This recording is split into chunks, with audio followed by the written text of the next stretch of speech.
Welcome to US Briefing. The best October half-term holidays to book now. Telegraph.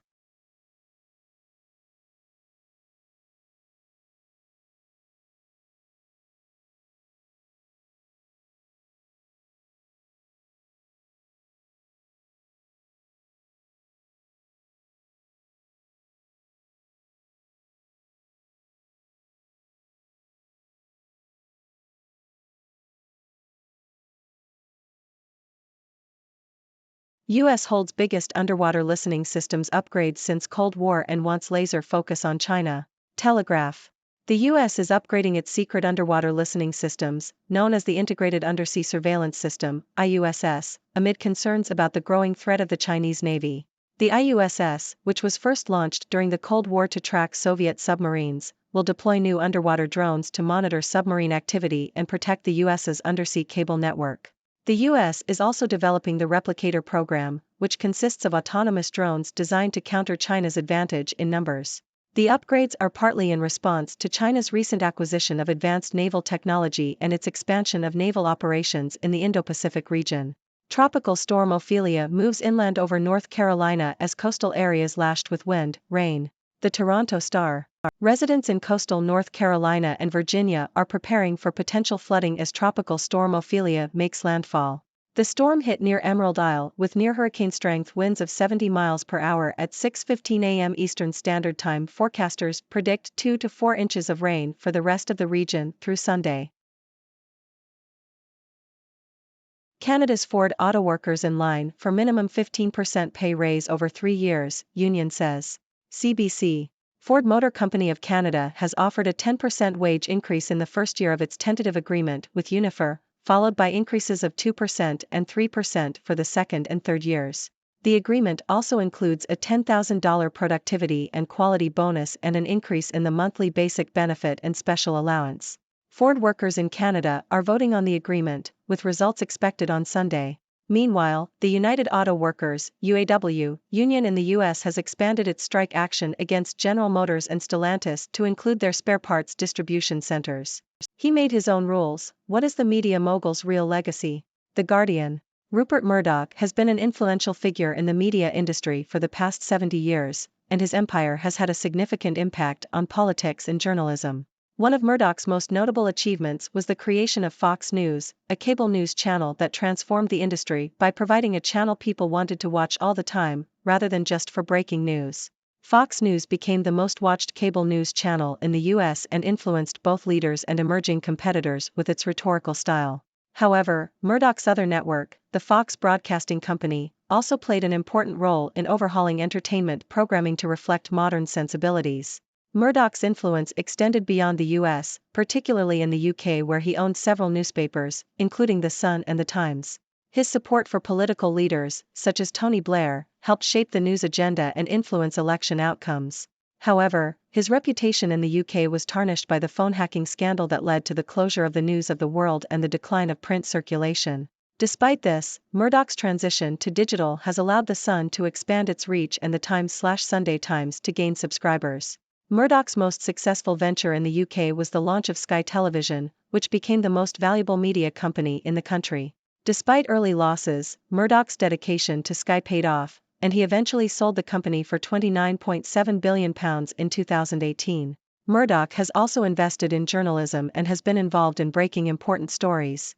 It is expected that he will remain attached to his UK titles even after stepping back from his role as chair of News Corp. Ontario's Waterford and Turkey Point as cycling destinations? 3 generations of this Toronto family gave it a try. The Toronto Star. Madeline Bonsma-Fisher, a postdoctoral researcher at the University of Toronto, has suggested that Ontario, Canada, could become a hotspot for cycling tourism. Bonsma-Fisher recently completed a week-long cycling trip with her husband, toddler and parents, traveling almost 400 kilometers along back roads and former rail trails in the province. Bonsma-Fisher argued that the area was not well known for its cycling opportunities, but that they had enjoyed a slow-moving, leisurely and affordable vacation. She called for greater investment in cycling infrastructure, better signage and more consistent cycling facilities across different municipal areas in order to make Ontario a more attractive location for cycling tourism. As the world's diplomacy roils a few feet away, a little UN oasis offers a riverside pocket of peace. The Toronto Star.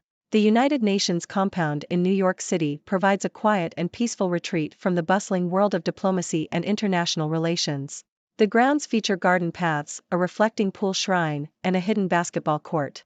Amidst the speeches and negotiations taking place within the UN, the peaceful environment of the compound serves as a reminder of the importance of tranquility and contemplation in the pursuit of global peace. The article emphasizes the importance of small-form peace in addition to larger peace on a global scale. As the world's diplomacy roils a few feet away, a little UN oasis offers a riverside pocket of peace. Associated Press. A peaceful patch of land within the United Nations compound in New York City offers quiet and tranquility, contrasting with the bustling halls of diplomacy nearby. The park provides a space for reflection, meditation, and small moments of peace for diplomats and UN employees in a 24/7 work environment. This small oasis serves as a reminder that peace is a complex and multifaceted concept, both on the global stage and in our personal lives. Yankees Diamondbacks are rained out, rescheduled for Monday. More bad weather forecast for Sunday. The Toronto Star. The Arizona Diamondbacks game against the New York Yankees on Saturday was postponed due to expected rain. The game has been rescheduled for Monday. The Diamondbacks were in contention for the second NL wildcard spot, while the Yankees were behind in the race for the final AL wildcard spot. Leal back to devastating best as he helps AC Milan beat Verona 1-0. Associated Press. AC Milan forward Rafael Leal scored the only goal of the match as his team secured a 1-0 victory over Hellas Verona in Serie A. The win comes after a disappointing week for Milan, who suffered a 5-1 defeat to Inter Milan in the City Derby and a goalless draw against Newcastle in the Champions League. Leal has now scored in 3 consecutive league matches after a mixed campaign last season. Despite the win, Milan's second-place position could be overtaken by unbeaten Juventus. The match was almost called off due to a waterlogged pitch but was able to proceed after the conditions improved. School community mourns after 2 killed in school bus crash. The Guardian. A school bus crash in Farmingdale, New York, has killed a high school band director and a volunteer chaperone and critically injured 5 students.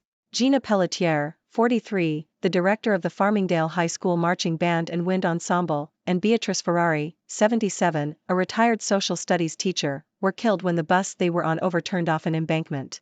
The crash occurred as a group of 40 pupils and 4 adults were headed to a band camp in Pennsylvania. The National Transportation Safety Board is investigating the crash and examining the possibility that the bus's left front tire failed.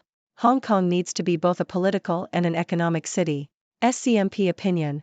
A recent survey conducted by the Hong Kong Institute of Asia-Pacific Studies found that a majority of respondents in Hong Kong are not very concerned or have no interest in politics. The survey also revealed that a significant number of respondents refrain from expressing their political opinions online and have not conveyed their views to legislators or district councillors in the past year.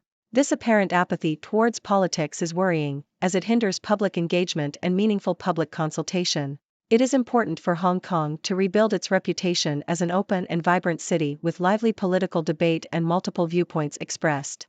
Zelensky meets Sudanese official during technical stopover in Ireland. The Independent.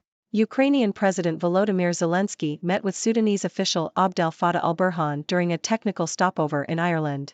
Zelensky had just returned from North America, where he addressed the UN Security Council and met with US President Joe Biden and Canadian Prime Minister Justin Trudeau. Zelensky expressed gratitude for Sudan's support of Ukraine's sovereignty and discussed security challenges, including the activities of illegal armed groups financed by Russia. He also invited al-Burhan to support the Grain from Ukraine initiative and explore opportunities for cooperation between Ukraine and African countries. The Irish government confirmed that it was a technical stopover, and no government ministers were involved. Lib Dems would seek root and branch reform of post-Brexit relationship, Davey. The Independent. The leader of the UK's Liberal Democrats, Sir Ed Davey, has called for root and branch reform of the country's post-Brexit relationship with the EU. While the Lib Dems are not seeking to rejoin the bloc, Davey argued that Labour's approach to strengthening ties with the EU does not go far enough. The Lib Dems have proposed a 4-stage roadmap to rebuild the UK's relationship with the EU, including seeking a veterinary deal and ultimately aiming to rejoin the single market. Experts have suggested that the EU is satisfied with the current agreement and the UK would need to offer incentives for major changes. Thank you for tuning in. The content above showcases the latest briefing reports and analytical synopses, thoughtfully curated by the 6Do team.